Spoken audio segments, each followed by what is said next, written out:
الحمد لله رب العالمين.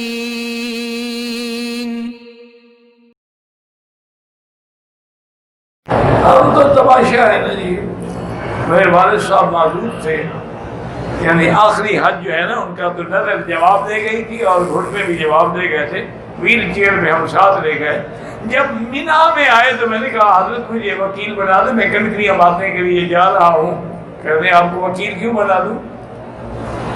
حضرت کمال کی بات ہے، قرآن میں نہیں ہے کہ لیس علی المریض حرج، لیس علی الاعمی حرج ولا علی الاعرج حرج.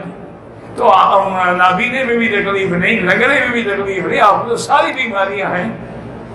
تو آپ مجھے وکیل. وہ اتنے ناراض ہوئے نا جی، بلوچ آدمی تھے نا، جب ان کا غصہ آتا تھا توبہ توبہ.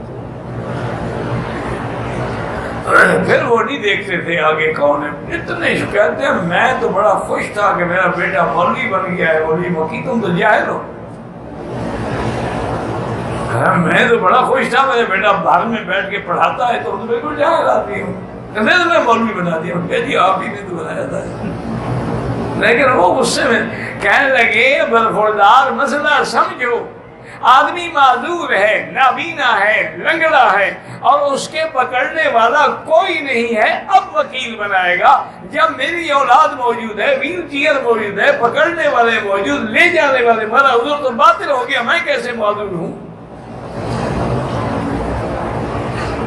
ہمیں مجھے لے جاؤ اور میں نے کوئی نشانہ لگانا ہے وہاں جا کے، جب اولاد کے قریب کھڑا گا تو پھینک دوں گا. بتاؤ کیا کرنا ہے؟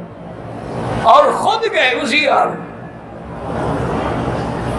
ہم تو کہہ رہے یار میری کنکریاں بھی مال لینا. سبحان اللہ.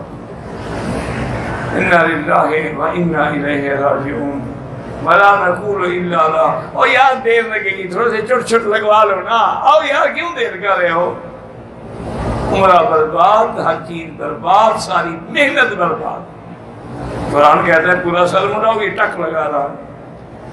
محلقین رؤوسکم ومقصرین لا تخافون.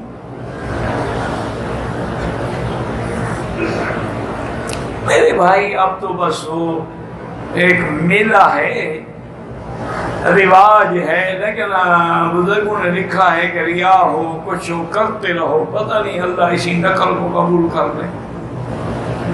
سچی بات یہ ہے کہ ہم نقل تو کر رہے ہیں، اصل میں